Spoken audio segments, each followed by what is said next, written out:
ნინო გოდოლაძე ორთაჭალაში, ფარდულში, შვილთან და ორ შვილიშვილთან ერთად ცხოვრობს. იმ ოთახში, სადაც ოჯახის წევრებს ზინავთ მიწის იატაკია და წვიმის დროს წყალი ოთახშიც დგება. ოჯახის დიასახლისი ყვება, რომ დათბობასთან ერთად იატაკზე სოკო ამოდის. აი ცხოვრება შეიძლება ნახეთ, შეიძლება ცხოვრება. შვილი დაუმარხეს შვილები დაბეხო საკმარშვილი. ოჯახის ყველაზე პატარა წევრი 9 წლის მარიამია. მას საცხოვრებელი პირობების გამო ფილტვების ანთება 4ჯერ აქვს გადატანილი. ბებია ამბობს, რომ ოჯახს არანაირი შემოსავალი არ აქვს და ამის გამო მარიამი სკოლაშიც ვერ დადის. მთელი ზამთარი სემინის 4ჯერ, 5ჯერ ფილტვების ანთება ამ წყალში მიწევს ბავშვები და არა იქნება. მარიამს გაკვეთილების მომზადება დღის სინათლეზე უწევს. ოჯახს 4 თვეა ელექტროენერგია დავალიანების გამო გათიშული აქვს. სოციალური დახმარება, რომელსაც გოდოლაძეების ოჯახი სახელმწიფოსგან იღებდა, უკვე 8 თვეა არ მიუღიათ.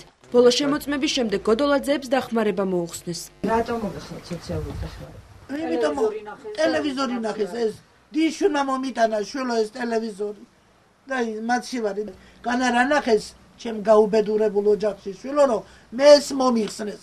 შერცხნენ ეგენი და მერთი ყველას გადაუხდი.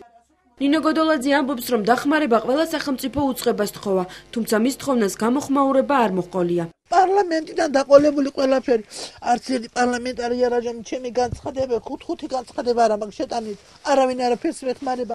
ახლა გოდოლაძეების ოჯახი მხოლოდ საქველმოქმედო ორგანიზაციების იმედად რჩება.